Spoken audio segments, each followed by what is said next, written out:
Congressman and Governor, thank you for taking part in our debate tonight. Good evening and welcome.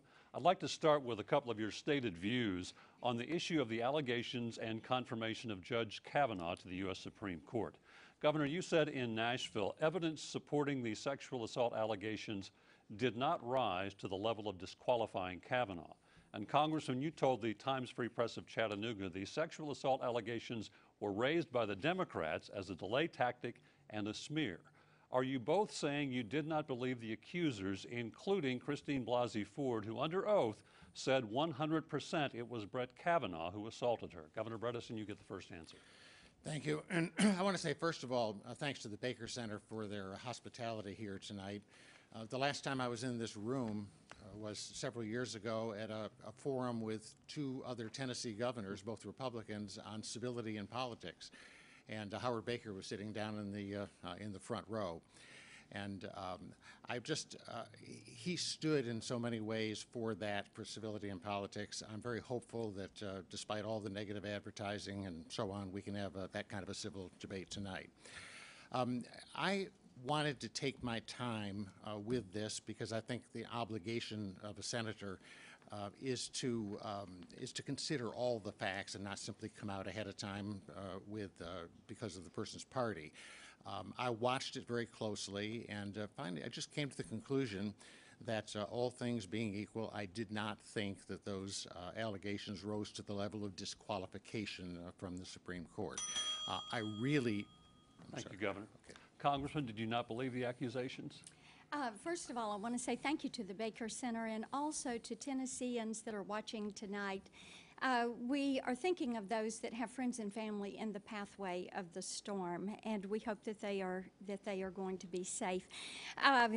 Phil, welcome back. I know that he went home to New York to meet with Michael Bloomberg, raise some money, talk about gun control, and could have even talked a little bit about being a running mate in 2020.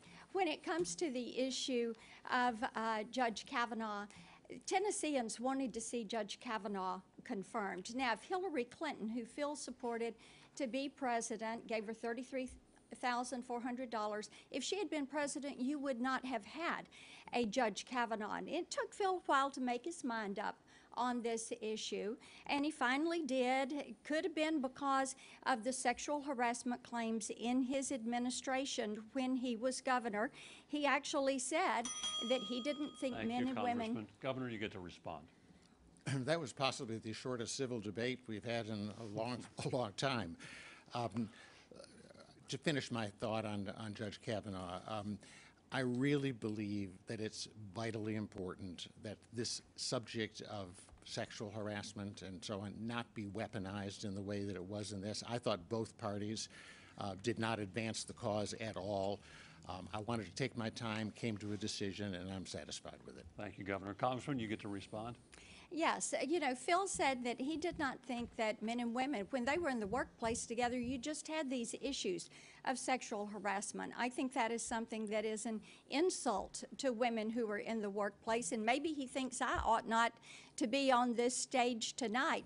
But the point is, you need to be certain that judges who are constitutionalist judges like Judge Kavanaugh are going to be there. And if Phil had had his way and Hillary was going to be president, you would not have had these judges. Thank you, Congressman. Governor, as a follow-up to the Kavanaugh question, you said there was really no politically good answer to this. And some in your party are now criticizing you for supporting Kavanaugh. Your opponent, as you heard, is criticizing you for taking too long and claiming you only came out in support of Kavanaugh after the confirmation was a done deal. If you had to do this again with more information, would there be a different outcome? Well, if I had to do the process again with what we have, no. I mean, what I wanted to do was to listen to it, to not say, as the congressman did within 20 seconds of him being nominated, that he should be confirmed, to actually have hearings and find out information. Obviously, a lot of stuff came up at the end of that process, and I think we went appropriately. I wish there had been a lot more information, that a real FBI investigation of those charges had been made. That certainly could have changed my mind on the outcome. Thank you, Governor. Congressman, as a follow-up, on Monday during the swearing-in ceremony, President Trump called the whole process a hoax and said all of the allegations of sexual assault against Justice Kavanaugh were fake statements, horrible statements that were totally untrue. Do you agree with the president? What we found out through the process with Justice Kavanaugh is that this was pretty much a stunt by the Democrats. The Washington Democrats had said early on that they were going to do everything that they could possibly do in order to be able to block this nomination. And we saw that they did this. This was character assassination. It was a dirty politics. Tennesseans knew that. They wanted to see Justice Kavanaugh confirmed. And I said early on, after reviewing, I would support him. Did you not believe the allegations?